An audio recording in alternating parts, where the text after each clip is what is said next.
All right. So, as moms, we want nothing more than to protect our children. But what happens when the unimaginable becomes a reality? When trafficking isn't just something we hear about on the news, but something that impacts families right next to us? I never thought I'd personally be involved in helping families navigate the horrific reality of trafficking. But in my coaching work, I've walked alongside two families as they fought to replace their daughters from this nightmare. I've seen the fear, the heartbreak, but also the incredible strength and resilience it takes to fight back. And I knew that there was an issue we could not afford to ignore. That's why today's conversation is so important. I am honored to be joined by Ty Bowden, Associate Director of the Net and leader of MACE, a program that works to disrupt the demand of commercial sex and stop trafficking in its source. Ty spent years in the front lines training men, confronting buyers, and helping survivors reclaim their lives. In this episode, we're breaking down what trafficking really looks like, how to recognize the warning signs, and most importantly, what we as moms can do to protect our children and be part of the solution. This is a conversation that every parent needs to hear, so let's get started. So welcome to the Unshackled Moms Alliance show, Ty. How are you? I'm doing well. Thanks for having me. Fabulous. So can you share a little bit about your journey with the net and what first drew you to this work and what keeps you passionate about it today? Yeah, so I have a little bit of a cliche story of how I got involved in the anti-trafficking space. When I was in college, I spent a couple of summers in Cambodia, and this is early 2010s. Kind of the national awareness around trafficking was skyrocketing at that point. People were starting to understand how prevalent it was. You had movies like Taken coming out and things like that. And so I went to Cambodia for completely different reasons, but saw just this kind of overwhelming prevalence of specifically minor sex trafficking happening in very broad daylight there in Cambodia.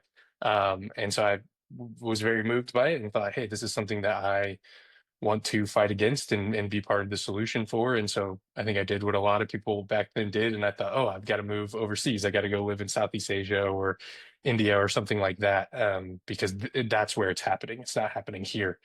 But I came back to Fort Worth, where the net is, and those were the very early days of the net. But I had a friend who was interning, and she said, I was telling her the story, and she was like, well, that actually is happening right here. And I, didn't really believe her.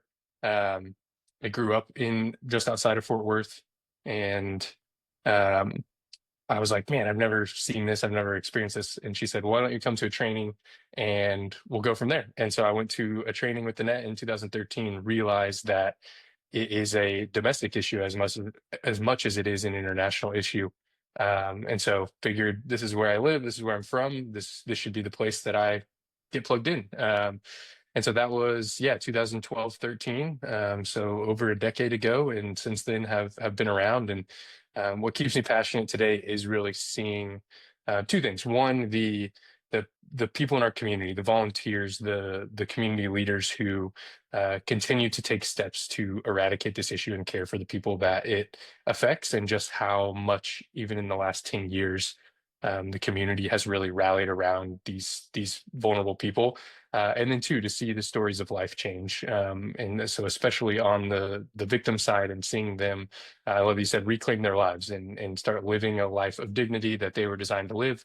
But then also to see the people who are perpetrating this. And I know that this is a sticky issue, and we'll get into some more details later, but seeing men specifically who have been exploiters, and seeing them in that journey of exploitation is also what keeps me passionate and keeps me doing the work.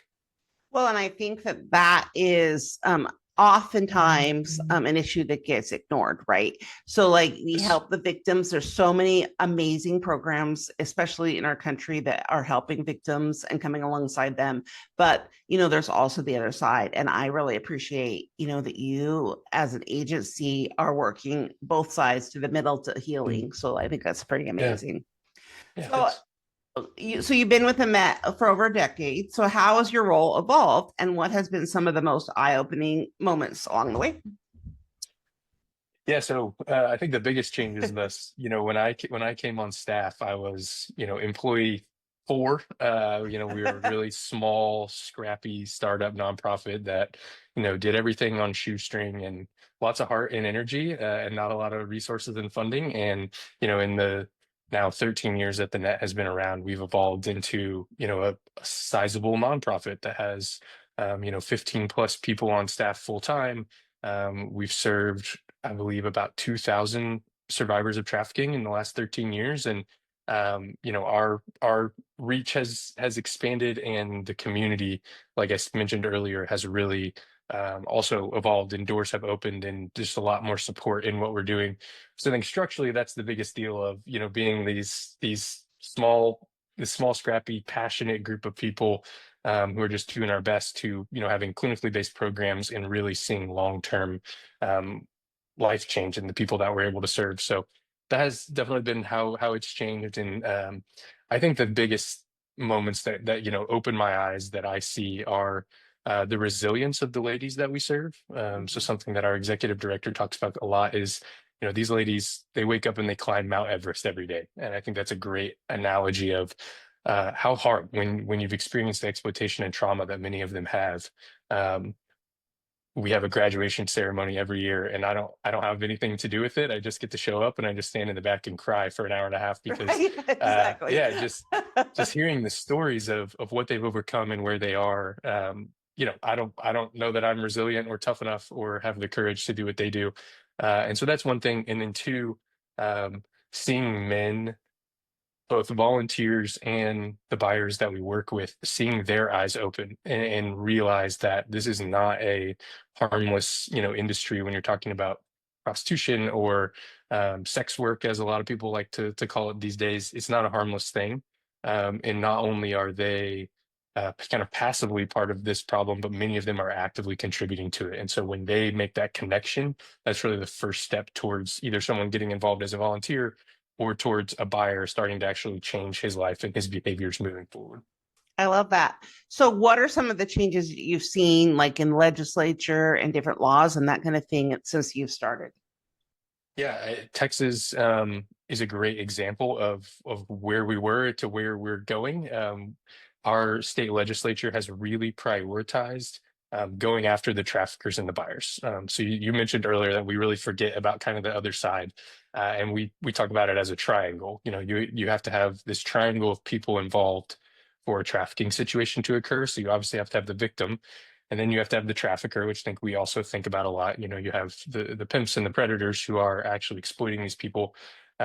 But without that group of buyers who, in talking to thousands of them over the years, they're men. So having that group of men that buy, uh, without that, the whole industry would fall apart. And so our legislature recognized that and has started taking concrete steps towards addressing that. So in 2021, Texas became the first state in the country to make solicitation of prostitution a felony. And that's really significant because obviously, when you're buying a minor, when you're exploiting a child, it's very clear there's no states that think that that's okay.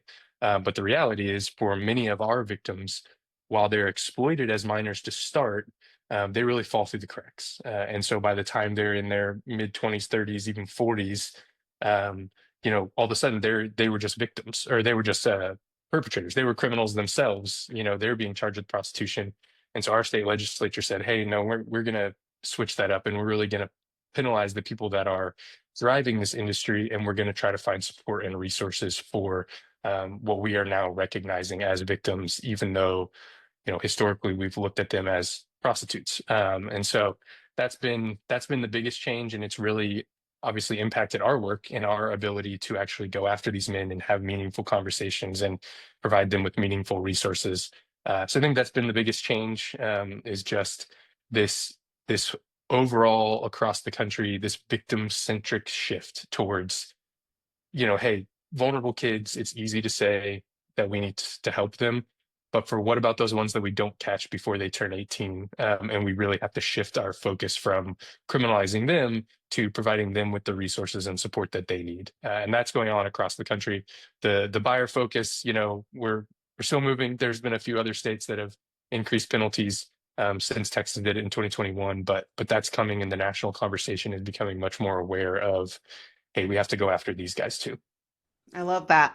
And I also love, I think the media portrays the prostitute or sex worker in a Mm, certain way. And so I think overall as Americans, we just see that person as this object, right? yeah. I love that, you guys come alongside those women and men occasionally that and see them as people and come Yeah. alongside them and just help them to realize, because I think too often trauma wise you have to disassociate with what's happening every day, right? And Yes. so to have an organization that comes along and says, no, we see you as a human being, we see you Mm, as, let's give you hope, you have a future, right? And I just love that. yeah. So there are so many misconceptions about trafficking, kind of we talked about a little bit. Can you break down what sex trafficking really looks like in the US? Yes, and I think this is honestly, we're not primarily an education organization. We're a service providing organization. But to be able to provide the services that we need, this is the most important part, is for people to actually recognize what it looks like. And I'm going to talk about specifically domestic trafficking. Places like Cambodia, South America, it does look very different than what we experience here. But I think that's really important for, your listeners who are moms across the country that are trying to raise their kids right. It's very important that we understand the reality of it. And I love that you mentioned the media, because I do think that the last 20 years plus have shaped what people think about trafficking and prostitution. For a long time we've used the example of Pretty Woman as a really harmful movie that shows this kind of empowered woman in prostitution who has this the ability to rise above her station kind of thing. And now we don't even have to go back that far, because this year's Oscar winner did the same thing. They portrayed Honora, as talking about a woman in a strip club who has that same chance. She's this empowered woman. Um, but we know overwhelmingly that women involved in even, consensual prostitution, strip clubs, sexually oriented businesses, they're there because they don't have any other choices. Mm-hmm. They are there because, selling their bodies, whether they have a pimp or not, is the best of a lot of really bad options for them, to stay alive, to put food on the table for their kids. And so it's not it's not taken, right? It's not the girl getting snatched from under the hotel bed, uh, or someone. It's not someone being smuggled across the border. The vast majority of women that we serve in our program were born in Fort Worth. So these are, you know, domestic kids that are being trafficked domestically.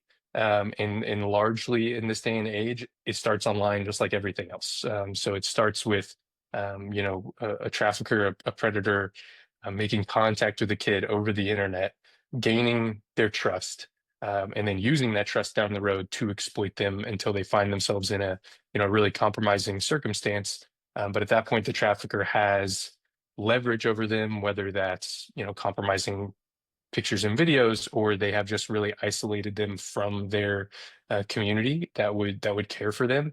And so this kid might look up and months or years down the road and find themselves completely stuck, kind of completely at the power of their trafficker.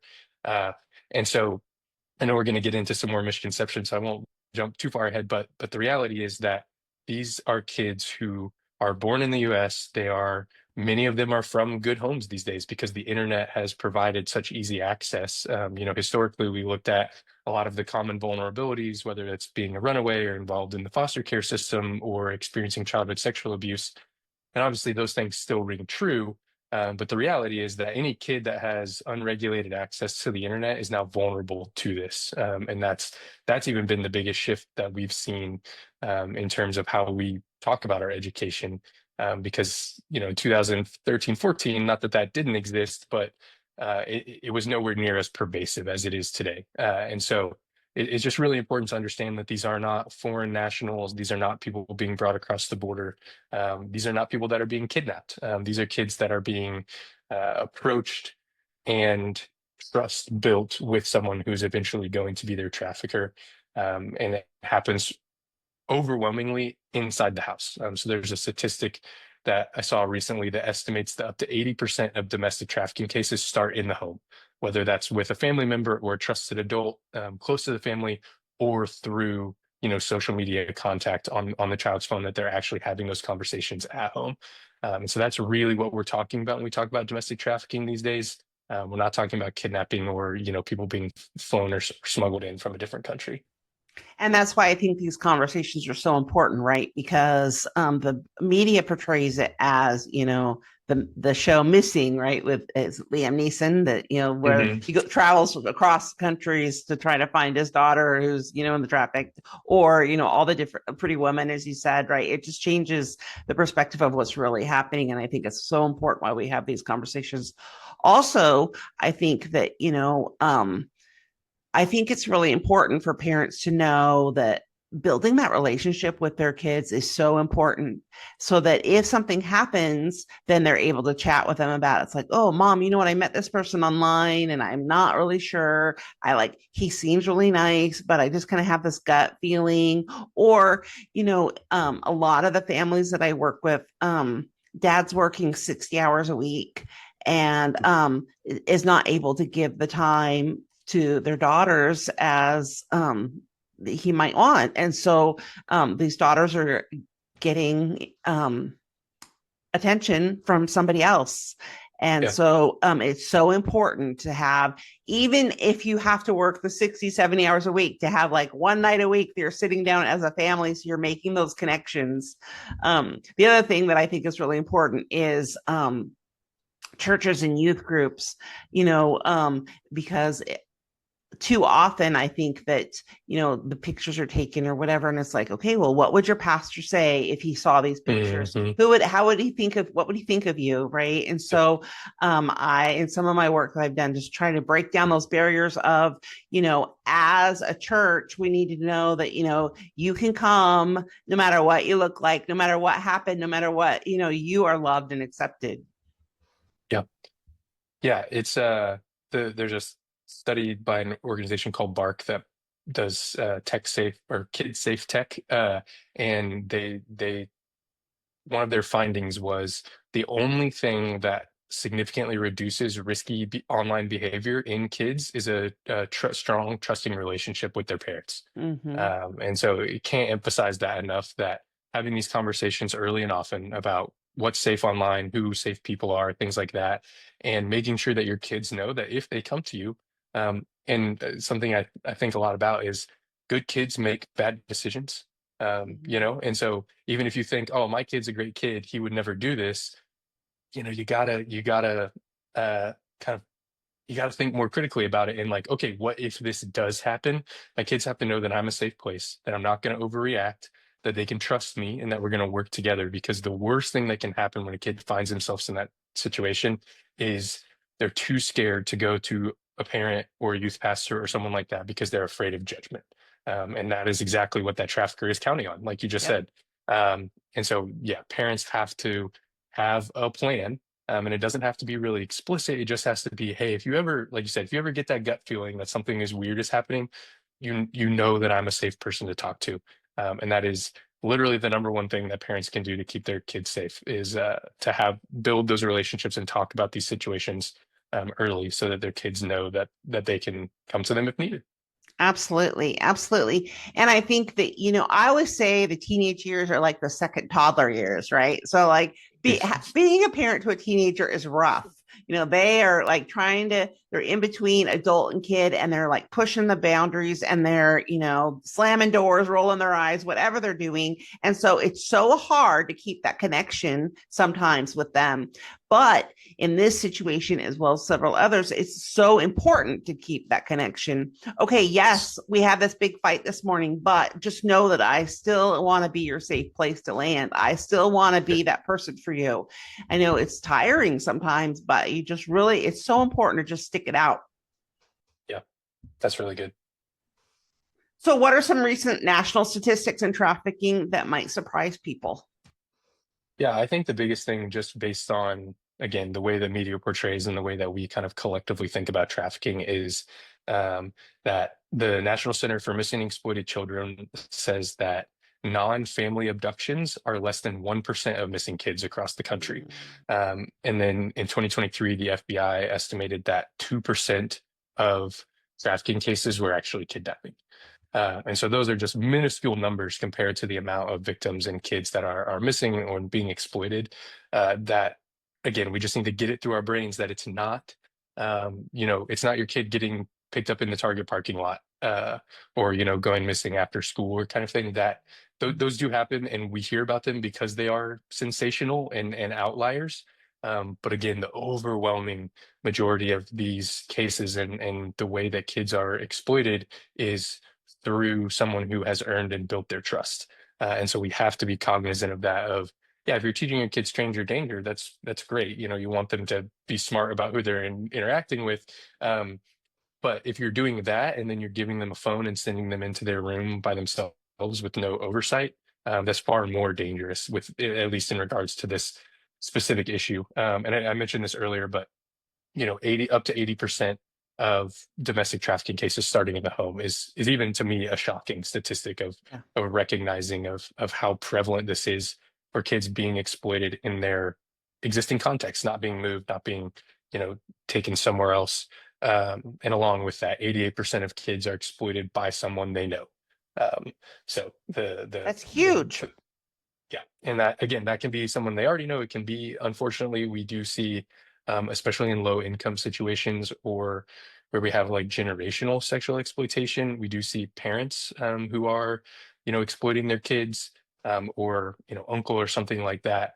Uh, but even more often than that is just an adult who has gained the kid's trust, and that can be over, a lifetime because it's someone that they already know, or it can be through meeting and grooming them online. It's going to come from existing community, and in their normal rhythms, not them being snatched and then taken to a different place.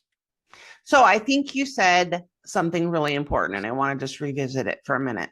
So you say here in America, because when we think of families who are exploiting their children, we think of Colombia or some of the third world Hmm. countries. But you say today you have found in America there are families who are exploiting their children for money in poverty situations. Yeah, familial trafficking is a devastating reality in the United States, just like anywhere. I think that we think, yeah, we're not a third world country, so this would not happen here. Um, but specifically, and it's also it's probably the most underreported because it is happening. The parents should be the ones who are making those reports when their kids are in vulnerable circumstances, and obviously they're the perpetrators. It's much more difficult to find, and so you're relying on other community teachers, counselors, things like that, finding out about this abuse and exploitation that's happening. um, but yeah, in situations where there's severe substance abuse in the home, and low income, other sexual abuse that starts and then maybe moves into some sort of actual commercial exploitation. Those things, or like I said, generational. So we serve a lot of women who they're like, yeah, my mom was in prostitution, my grandma was in prostitution. It was just where it's what I come from. And so those things, again, underreported, under talked about, but they are still a reality in the vast majority of the United States.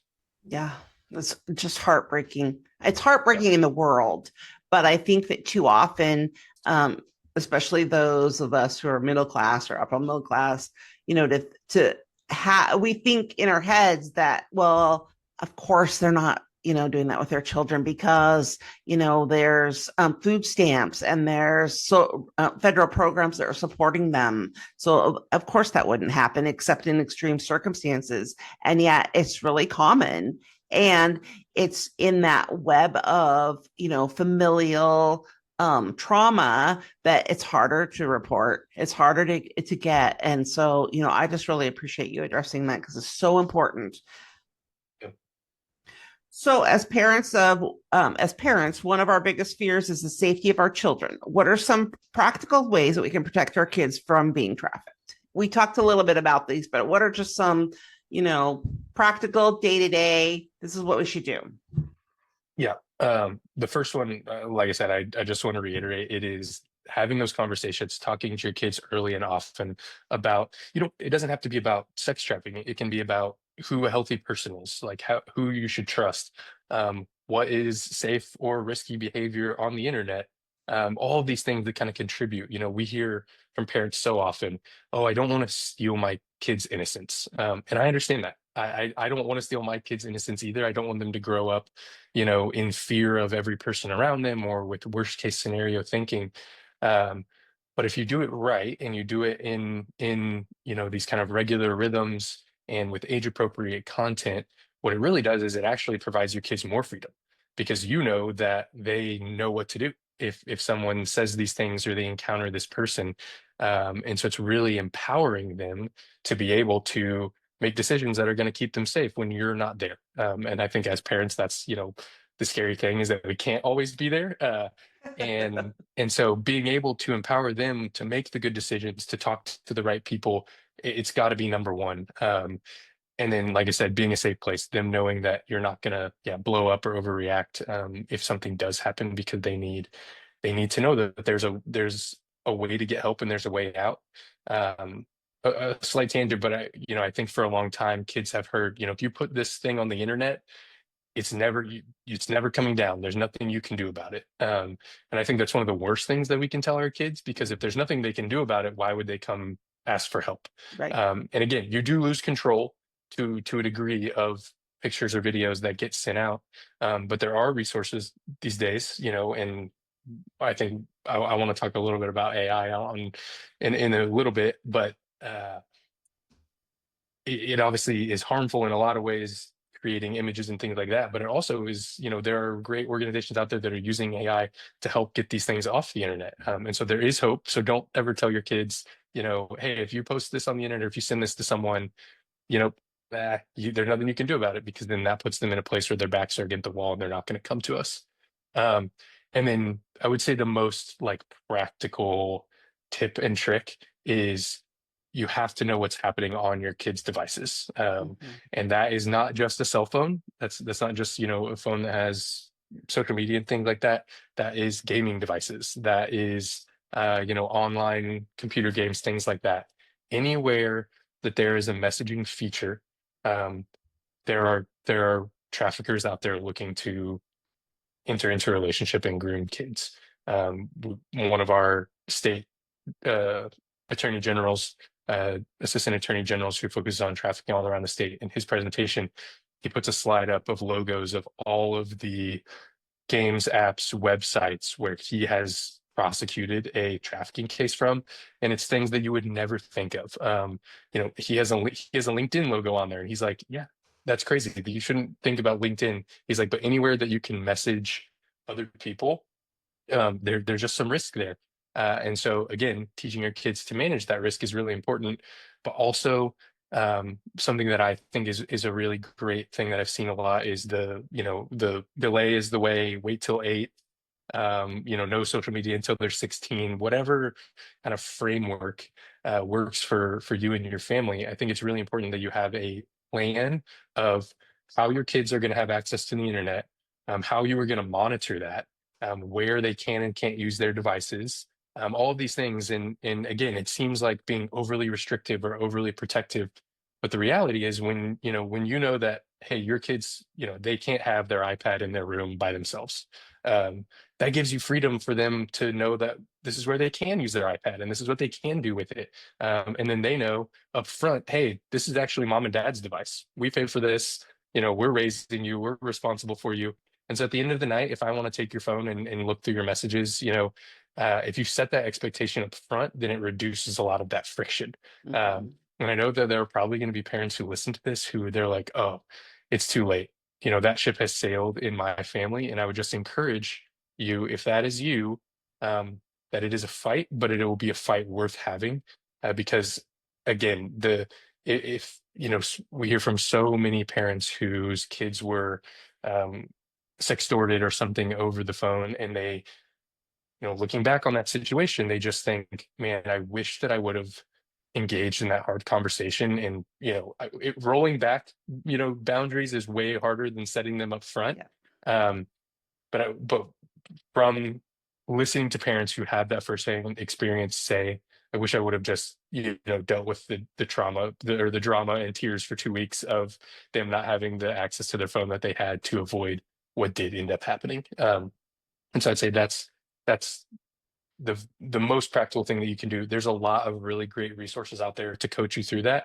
Um, Protect Young Eyes is probably my number one resource that I point people to. A great, just kind of comprehensive website and company that is looking out for your kids because the big tech companies are not. Uh, you Right. know, especially Apple, Google, Instagram, TikTok, we all of those things. They don't really care about your kids, and so you have to. And so there are organizations like Protect Young Eyes. I already mentioned Bark. They do a great job. Bark makes a specific phone for kids, which I can't recommend enough. Apple. We all have iPhones. Everybody, blah blah blah. uh, Apple cares way more about privacy than they do about your safety. And for an adult, that's great. I love having all my messages encrypted and things like that. But a 16-year-old doesn't need that. They need to be safe and they need help learning how to navigate that. So Protect Young Eyes, Bark, Canopy, there's lots of great organizations and resources to help you as a parent become, set those healthy boundaries and figure out how to have those conversations with your kids. And so I would just say those two pieces, have those conversations early and often, and really know what's happening on your kids' devices and have a plan for what that looks like.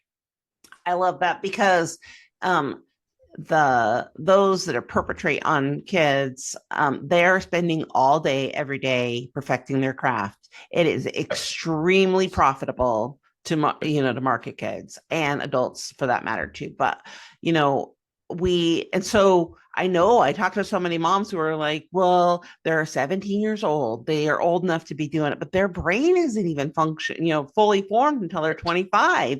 And so it is so important that parents are taking that initiative and coming alongside.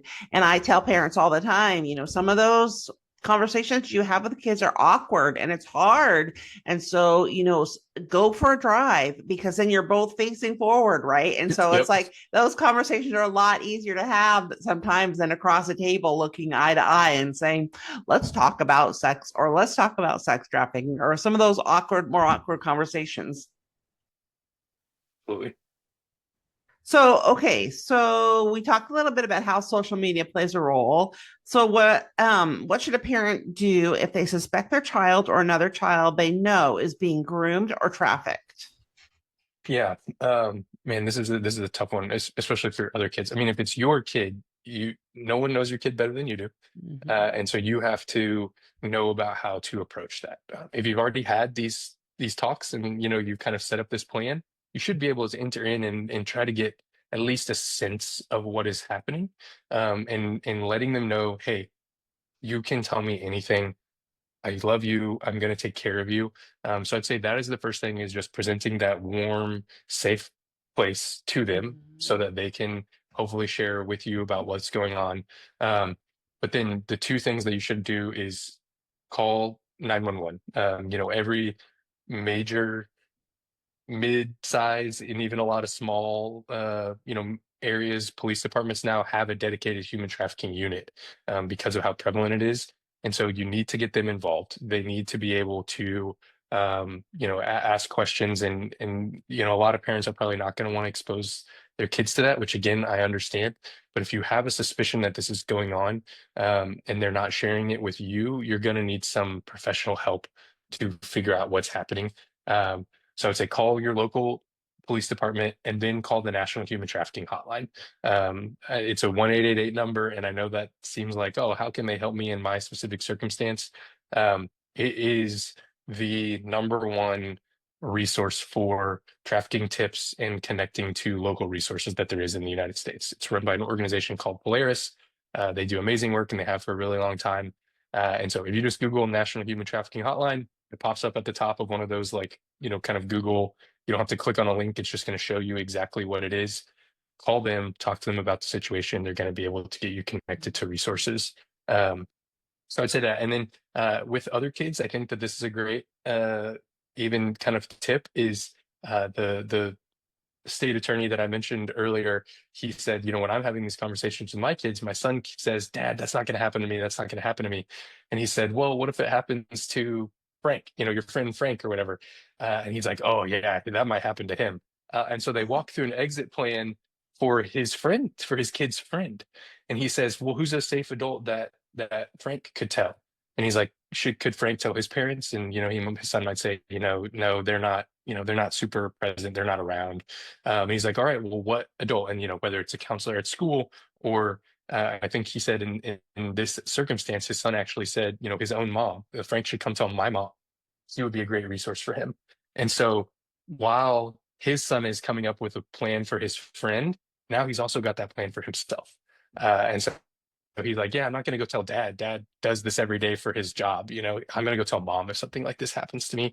And so I think that is another really great kind of tip that you can have is, hey, let's help you watch out for your friends. And so I would say it's kind of the same thing is if you suspect that friend is being trafficked, to figure out who the safe adults in their life could be that you could enter into.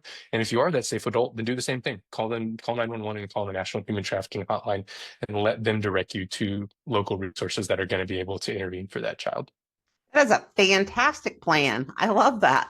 Yeah, Also, I think that it's really interesting that because I feel like the kids that I've run into or encountered in any that have been trafficked are feeling overwhelmed. Like they just feel mm, like they have such an incredible weight on their shoulders.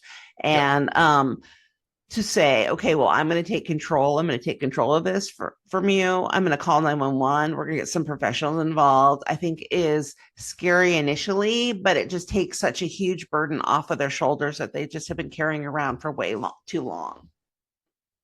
Yeah, and the way that and I can't speak everywhere, but the way that most law enforcement is trained these days, they understand what's going on, Mm-hmm. especially if it is a dedicated human trafficking unit or an internet crimes children unit.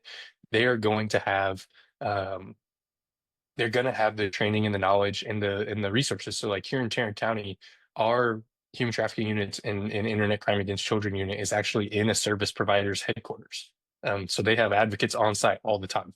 And Okay. so yeah, there are things like that happening all across the country. Find a local nonprofit. This is something that the National Human Trafficking Hotline can help you with, but find a local nonprofit that might offer those advocacy services, even like you were talking about in Idaho, like find a place that knows how to advocate for these kids and what they need, and use their expertise. And again, it's vulnerable. I think as parents, whenever something happens to our kid that's outside of our control, we probably feel shame, and Mm-hmm. we feel like we've failed. Um, and the worst thing that you can do is let that sense of shame keep you from getting the help that your kid needs now. And so, yeah, that would be what I would say. I think that I heard somebody speak and they said that you if you would have known earlier, would you have reported it? Of course you would as a parent. So, the guilt and shame that you feel is like you didn't know. You have to give yourself permission to say, okay, I didn't know, but I do now. And so now I can do something about it. Yeah, absolutely. So, what role does pornography and online exploitation play in fueling trafficking? Yeah, I know it's weird, but this is one of my favorite things to talk about when it comes to trafficking. Working with men who are perpetrating and who are out there participating in the commercial sex industry. Um, there are two questions that I get almost a 100% response to when I'm talking to someone who has either attempted to or has bought commercial sex. And the first one is if they have community, people around them that they feel like they can trust and share what's going on in their life with? And the answer is almost always no. And then two, do they have some sort of pornography addiction? And the answer is almost always yes. And so one of our partner organizations in Houston called Demand Disruption shares what they call the dynamic of escalation. And just like no little girl wakes up one day and says, hey, I'm going to be a prostitute when I grow up, no little boy wakes up and says, I can't wait to pay for sex when I get older. I can't wait to, engage in commercial sex. There's an escalation that happens over, years. And uh, the Joe Madison there talks about how a 2025 sex buyer is not just the 2025 problem. It's a 2010 problem. It's a Mm-hmm. 2015 problem. And the number one driver on that escalation dynamic is pornography. When we're in 2025, we are dealing with now our second generation of kids whose primary source of sex education was internet porn. Having a smartphone in their pocket all the time, whether or not they are looking at it. I talk to boys groups, high school groups, sports teams, things like that a lot, and I just tell them, hey, if I'm not that much older than you, um, but that wasn't a thing that happened to me. Even if you are like actively running away from this, all it takes is your buddy in the football locker room turning his phone towards you one time, and then boom, you have been exposed to something that you never wanted to see. Mhm. And so it starts like that. It starts with this exposure to pornography, and then eventually a more expansive consumption of it that is teaching boys that women are there for their sexual gratification and consumption, that normal sex involves violence and misogyny. And I think that's one of the biggest things is it teaches boys that the normal way that they should engage in sex involves violence and involves degradation. It doesn't teach them about respect, mutuality, intimacy, anything like that. And so when they grow up, and maybe they're hiding this, or maybe, and they have the majority of men that we work with actually have a girlfriend or are married even. And so when they have this other relationship, and then they realize that the things that they're seeing in pornography are not normal, and their wife or girlfriend isn't going to engage with them in these ways, then they retreat back to more pornography. And then eventually, for many of them, what happens is they have to go out and do these things in real life. And the only way that they can do that is by purchasing a human who can't say no. Yeah. Uh, and for them, none of them are going to recognize that that's exactly what's going on in the moment. And so we really are working with them to have that deeper realization. Um, but I genuinely believe that pornography is the number one driver of the demand for commercial sex in the United States and globally, probably. But just this massive, 10 years ago, it was pretty taboo. Today, it's very out in the open. You have, mainstream media talks about it a lot. The podcasts that, things like Barstool Sports and things like that, they just really normalize this pornography culture as something it's just what guys do. But because of the hardcore, violent, misogynistic nature of internet pornography, um, it just totally shapes and warps men's brains around what that's supposed to look like. And so it's both in kind of indirect, like cultural driver around the way that we view women and relationship and sex in general, but it also directly drives men on that escalation dynamic out into the real world where they're actually paying for people. Yeah, that is so true. And I think it goes back to what we were talking about before, right? The importance of talking with your kids about what they're seeing online. Because I think I have two boys, and I know that there have been times when they have just clicked on something that they thought was one thing, and then it pops up a complete different thing. So if you're 100%. 10, 11, 12-year old, because we're giving our kids cell phones younger and younger, is popping up and something comes up, then you want them to be able to come and go, okay, like I thought that I was popping on, the new Pokemon thing, but this came up, and I'm Yep. not sure how that happened, right? Or I just wanted to let you know, or it's like having those conversations because it is everywhere. Yeah. It's impossible to get away from. And I didn't have my first smartphone until I was in college. And I thought, when I was in college, I was like, man, life would be so much better if I had had this 5 years ago. Man, thank God I did not. I just can't imagine the pressure that especially, teenage boys experience because of this specific issue. I totally agree. So let's talk a little bit about the net. So Yeah. the net has been serving survivors since 2012. Can you share how your team helps survivors rebuild their lives? Yeah, so we serve adult female survivors of trafficking here in Terry County, which is Forest County. And so I mentioned that specifically because, if we had time, we could get into all the other different facets of trafficking. And you mentioned men and boys, which is a huge and growing issue that we're learning about. But in terms of our services, we serve adult female survivors. So we have great partners in the county who serve men and boys and who serve minor victims. But the average age of a woman in our program is actually 40 years old. Mm. And so we are really serving the women that fell through the cracks 20 years ago. We're serving the women that hopefully as we grow in awareness in education in our community, there's going to be fewer and fewer women that we need to serve in the future because they're getting the service that they need when they're being exploited at 15, 16 years old. But for a woman in our program, average age is 40 years old. Almost all of them have some sort of substance addiction. Almost all of them have experienced childhood sexual abuse. Um, Almost all of them have experienced homelessness or run away. And so these are the kind of overwhelming, material things that we are dealing with, as well as just the acute trauma and exploitation that they experienced for years and sometimes decades. Uh, and so what we really seek to do is to provide them with a community of support and put the tools back in their tool belt so that they can rebuild their lives into what they want them to look like. And I think that's really important is um, we cannot rescue them. We cannot save them. We cannot do the work for them. Um, we can only give them the tools that they need while they, like I said earlier, while they climb Mount Everest every day. And they are the ones that are achieving their own success. And so for us, it's really important to help them define success for themselves because we meet women on a variety of spectrums. You have some women who over 50% of women in our program have never had a bank account when they come to us.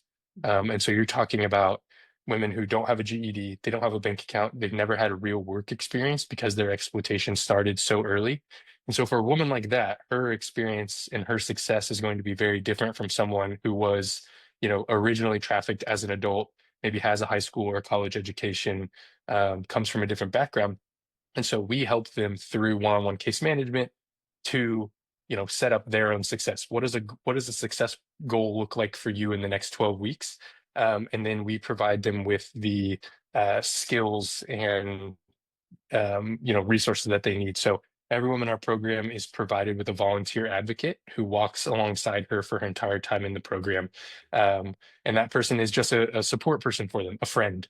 And I know sometimes it can seem like, oh, that doesn't seem that, clinically involved or anything like that. But we as human beings are wired to do things in community, and so we need to provide safe people for them. And so obviously our staff is that, but then they also get a specific advocate that is assigned to them. And then through our empowerment program, we have we do outreach, advocacy, and enrichment for women. And so we go into the jails every week actually to meet with women who have red flags of exploitation to let them know, hey, we love you, care about you, there's services for you. We have an open support group every week for any woman in Tarrant County who's experienced exploitation. And then if women want to get more involved, then we do empowerment through our enrichment program, which involves that one-on-one case management, and then involves a lot of life skills classes that help put tools back in their tool belt. You hear me say that a lot because it really is kind of the core of what we do. And so for women who don't have a bank account, we do like financial literacy. So banking 101, what credit cards are good for and not good for, all those different things.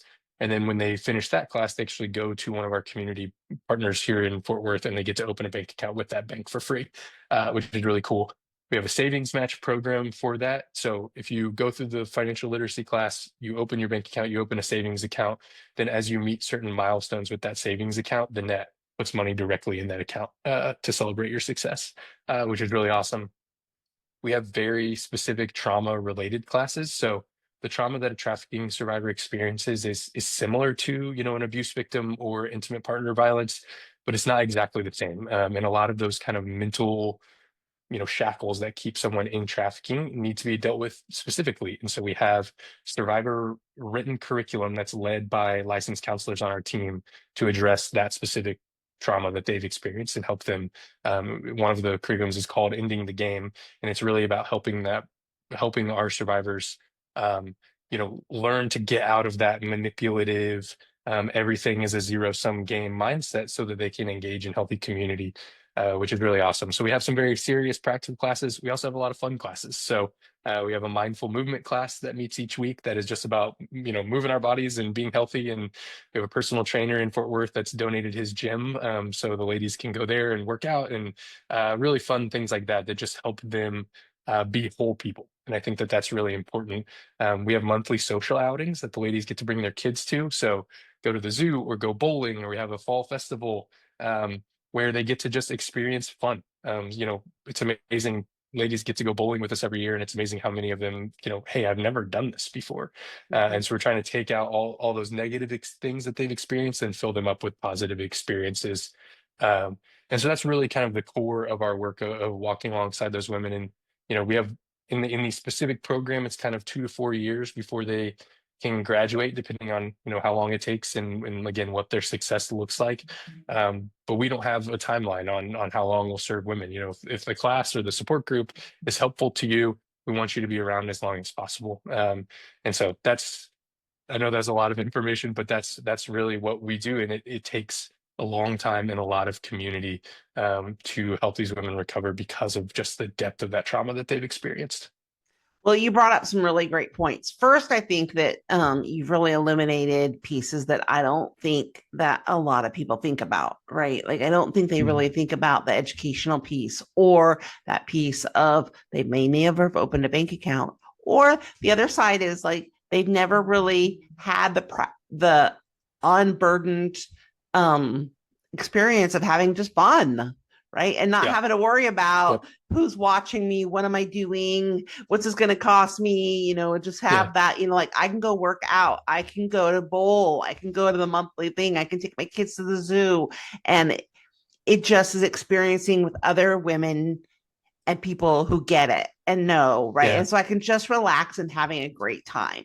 The other Yeah. thing that I thought, the other point that you brought up that I thought was really good is, and it was really illuminating to me when I first started working with victims, is somehow we have this savior complex, right? So Mhm. like you're being trafficked and I'm going to come and I'm going to rescue you. And it is stunning to when you get, well, I don't really want to be rescued, or Yep. like I'll take your class, but like I'm okay doing this, and they're Yep. just not there yet.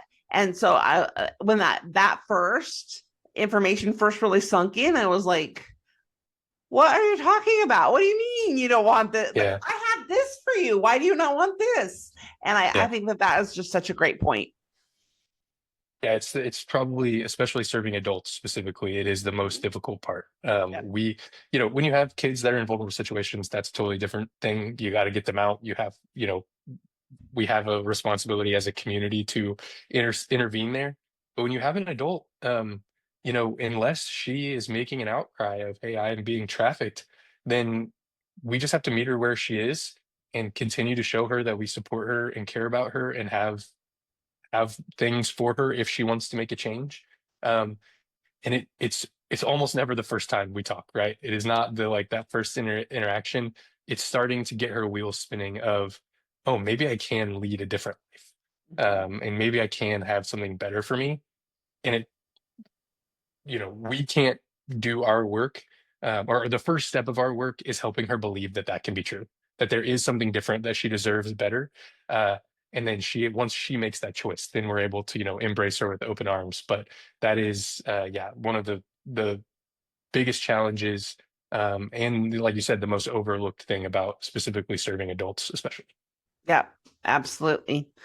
Okay, so the Worthy Company was founded to provide dignified employment for survivors. Why is an economic empowerment such a critical place for their healing? Yeah, so the Worthy Co is one of our other programs. So it's part of it falls under our 501(c)(3), so it's part of our nonprofit, which is awesome. But it looks and acts like, a boutique retail business. So in 2017, we realized, or we kept kind of waiting. So my wife is on staff with the net as well. And Sarah and our executive director, Melissa, kept waiting, like, man, when is somebody going to create a job training program for these women? Because we had women that were doing really well. They were graduating the program. They were sober. They had, their own housing. They're having a really hard time getting dignified employment because of the criminal record that the vast majority of trafficking victims accumulate during their exploitation, not just, prostitution, but theft and fraud, and drug use and things like that, that their trafficker is, forcing them to engage in. And so getting a job at somewhere other than Taco Bell is really hard. In Texas, like I said earlier, we do a great job. Our legislature does a great job on a lot of things. It's really hard for a woman in Texas to get those things off of her record. And so Sarah and Melissa said, "All right, I guess we're going to do it." And so they started the Worthy Co. as a social enterprise to provide, you know, job training skills and a living wage for these women while they're doing that, because economic stability is really the last piece in actually experiencing freedom. So for a woman who's coming out of this life, like I said, she can be doing all those other things well. She's dealing with her trauma well. She's back in her kids' lives. She's doing all these things well. If she can only find a minimum wage job and she has three kids, that is not actual freedom. Because again, she's going to be faced with that choice at some point of, do I keep the lights on by re-engaging in commercial sex work, or do I let my kids go hungry? Like it becomes kind of a binary choice at some point if they can't provide for themselves. And so that was really the heart of the Worthy Co, was to help ladies, learn those job skills, whether that is the soft skills of, hey, here's how you have a job, here's how you talk to your manager, here's how you show up on time, those sorts of things, or more, kind of practical customer service, shipping and fulfillment, those sorts of things. And so, yeah, the ladies hand make candles and jewelry that we sell in our little boutique that we have. But they're also getting economic empowerment, case management. They're getting paid a living wage. And it's really just to help them get stable, build that resume history. And then for ladies who are interested and, have the ability to launch them out into, a full-time career somewhere. And so that is the heart of it. And it's been really cool to see um, just the way ladies light up when they work there, and how the culture that the Worthy Co team has created of, this is a dignified place where we love you, we care about you, and we are going to be here for you over the long haul to help you gain the experience and skills that you need. And I heard that it's not just some little boutique. I heard that it actually won an award. Yes, so a couple of years, I think 3 years in a row, the best women's boutique in Fort Worth from Yeah, Fort Worth that's Magazine, which is and pretty Fort cool. Worth. It's not like some little town somewhere. It's Yeah. like Fort Worth is a pretty big deal. That's pretty exciting. Yeah, they've done an amazing job. And actually, at the end of last year, we got into a new retail space. And so we've even seen further growth for what's going on over there, and just yes, the high quality products. You walk into our headquarters and it's this beautiful pink, building that is, in our Melissa talks all about how we wanted it to be this place that feels excellent. It feels like you are worth working here when you show up.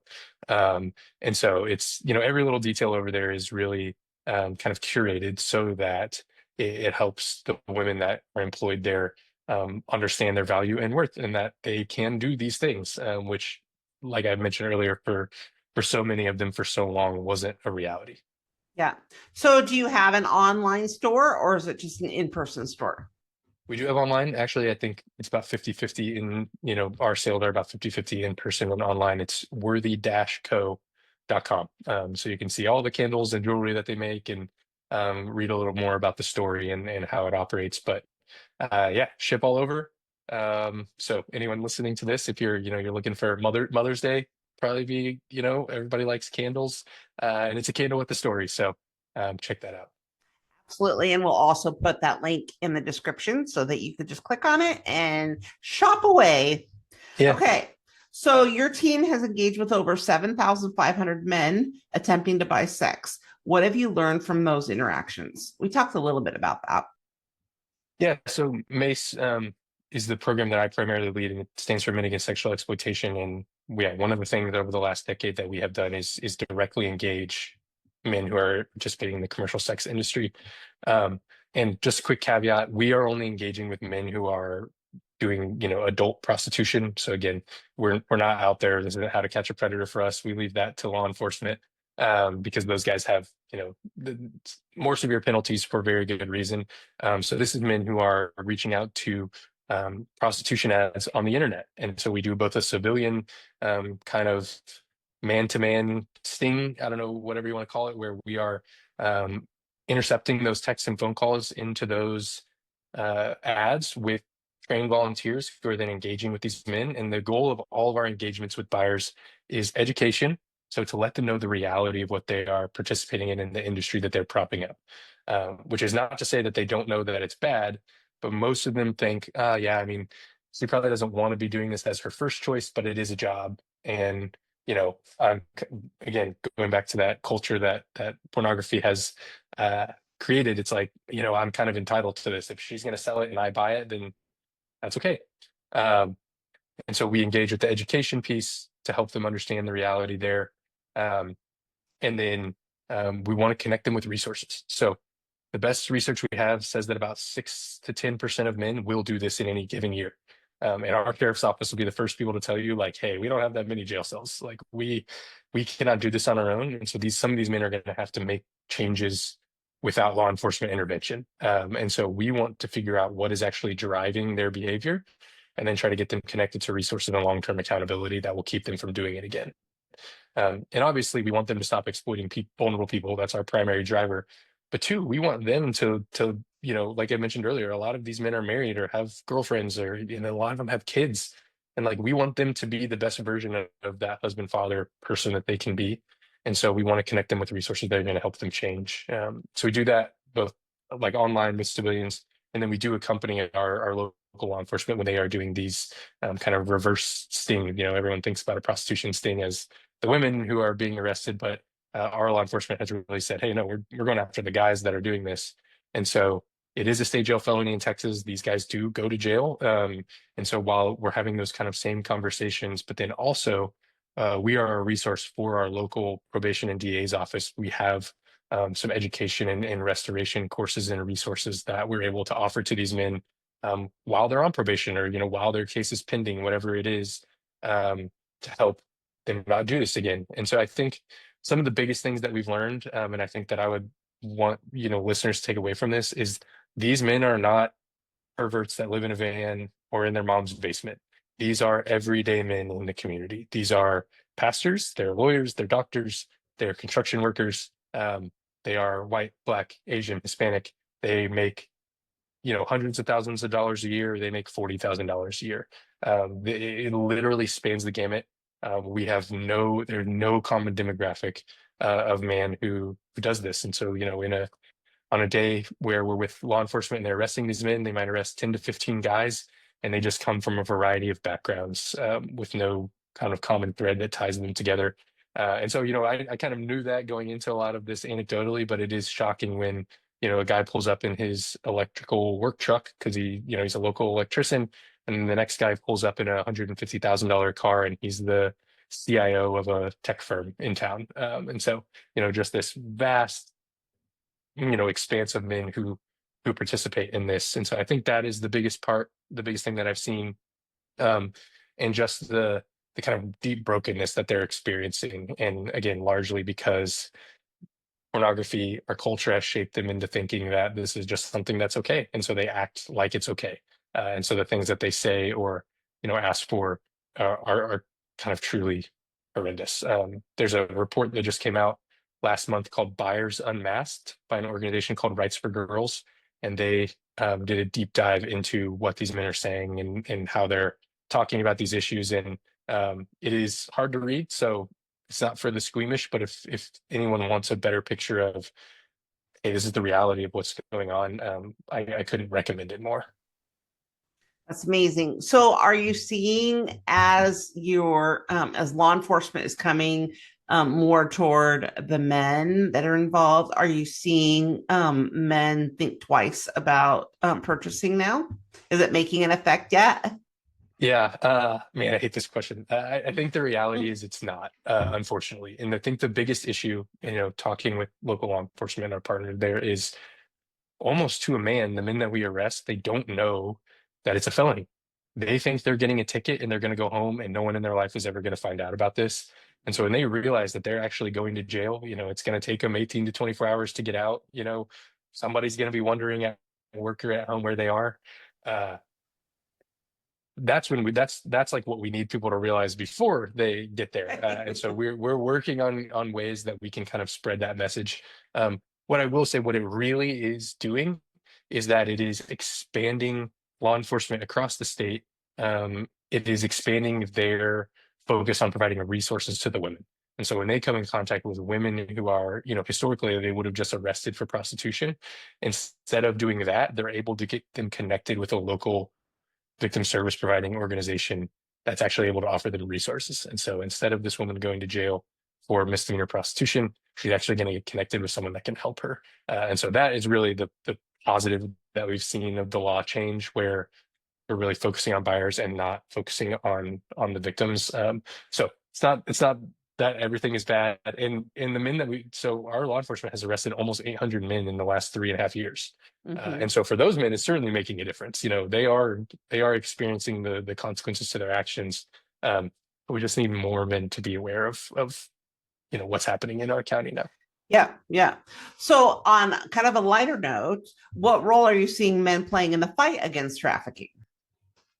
Yeah, this is my favorite part of my job is the male volunteers who come to this work.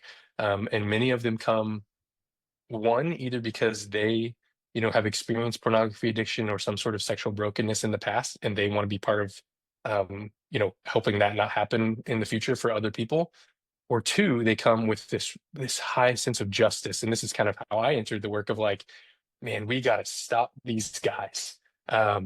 And both of those guys come to this realization of, man, the way that I can be a solution to this work is to be um, humble about myself, recognize what's going on in my own heart, in my own life, and recognize that, again, it's not my job to save these victims. We're not the white knights. And actually, for, like I said, men are the one that are propping this up. And for a really long time, it was only women doing anti-trafficking work.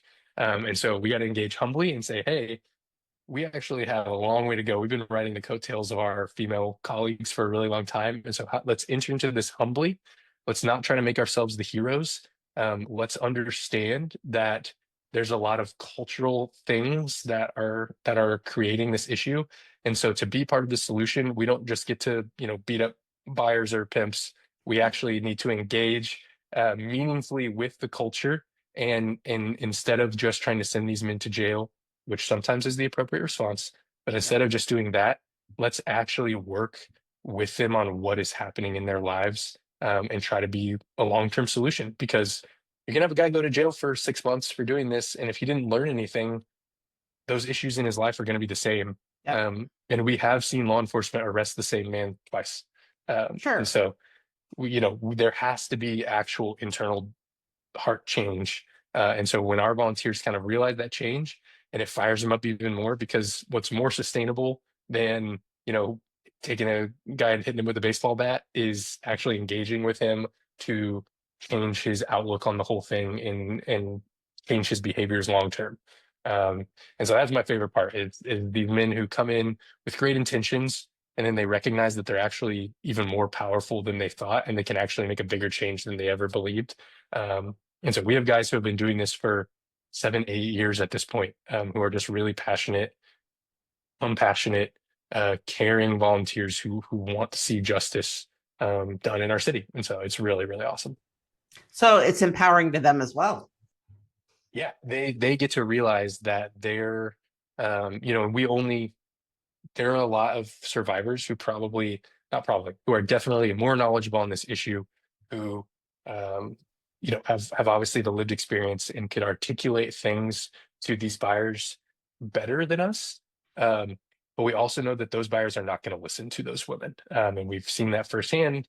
And so this is their unique place in this movement to actually make long-term change. And so when they recognize that, and they recognize that, yeah, I'm not law enforcement, so I don't need to be kicking down doors or arresting men. What I can do is actually engage with these men in a meaningful way. It's like I said, it's my favorite part of my job. I love that. So we have had such an incredible conversation, and I know that there are going to be a lot of people who are going to listen to this and go, "Okay, you got me. I'm all fired up. What can I do in my own community to help the anti-trafficking movement?" Yeah. So the first thing is just to continue getting educated on what is going on. So there are a lot of really great national organizations. I mentioned Polaris, Exodus Cry, puts out a lot of great films, things like that, where you can kind of generally, educate yourself on what's happening. And so I would say that's a great first step. You know, after the kids go to bed, put on a documentary and learn about what's happening. But I would say the next step is to find something local that's happening. And there probably is something somewhat close to you that is going on. There are just so many great organizations doing great work all across the country now, which is a massive change even from 10 years ago. So I would say figure out how you can support them in the work that they're doing. Uh, the net is so heavily volunteer based. All of our all of our Mace guys who are engaging in these conversations, they're just volunteers. I'm the only guy on staff. All of our advocates for the women, they're volunteers. The ladies that are going into the jails, they're all volunteers. And so figure out what local efforts are happening and do your best to support them, whether that's with your time, or you mentioned nonprofit dollars, or with your resources. Like their funding is at a premium these days. And so figure out a way that you can support them, and then talk to other parents in your community. Uh, Something that I'm really passionate about, especially when it comes to the kind of online safety, figuring out how do we, manage phones with our kids, that sort of thing, is that it is going to be so much easier if you do that in community. So as I've been learning more about this over the last couple of years, my oldest is only 2.5. We're not worried about him having a phone soon. But at the same time, people in our church small group, things like that, their kids are older. And so we want to be on the same page about what that looks like. When our kids are at each other's houses, what are the device policies? What are the rules? What is on the TV? What's not on the TV? All of these things. And then we're also like, hey, what's our plan for phones when our kids are old enough? And let's try to, not everyone is going to be the exact same. You don't have to have this exact same screen time rules. But if you have these kind of general underlying foundational things, it's way, way easier for your kids when they turn 13 and some of their other friends are getting phones. If they look around and they see, oh, but this group of friends isn't, they didn't get a phone. And so it's normal. And so I would say that is just a huge thing that is not maybe directly trafficking related, but in terms of, setting these boundaries for your kids and keeping them safe. Um, Find other like-minded folks that you can do that with and really prioritize those relationships. I know that I'm a little bit extreme, but I have like a 2-page kind of contract that all of our friends have said, hey, yeah, we agree to these things.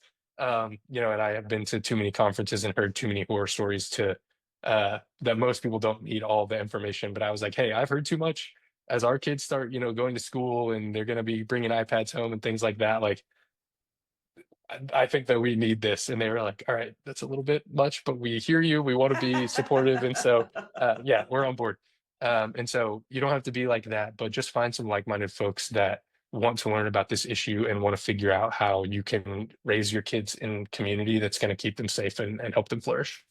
I love that. I love that. And I think in chatting with you, it has inspired me personally to think about who I can have go in and talk to some of our high school sports teams, because that Mm. is like super important.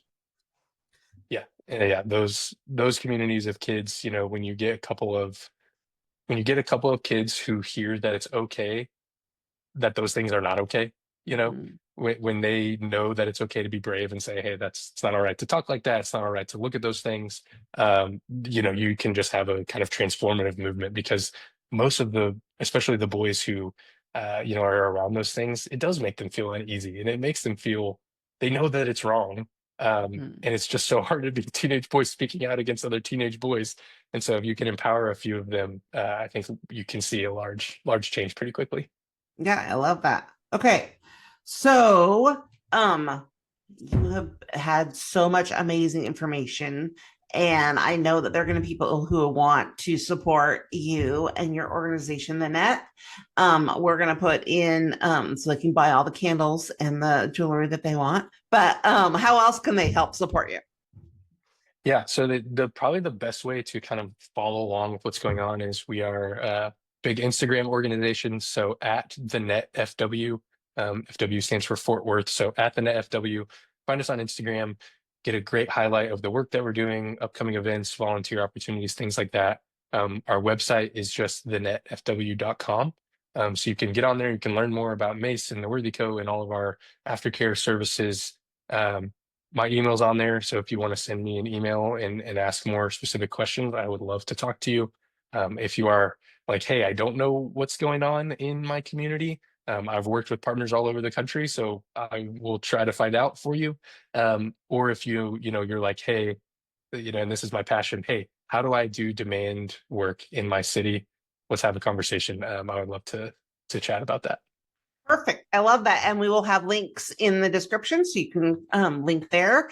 And if you'd like to hear more conversations like this, don't forget to hit the subscribe and the like button. Thank you so much, Ty, for being here. I am going to take like a week or so to have to chew on everything that you said. Yeah, I get that a lot.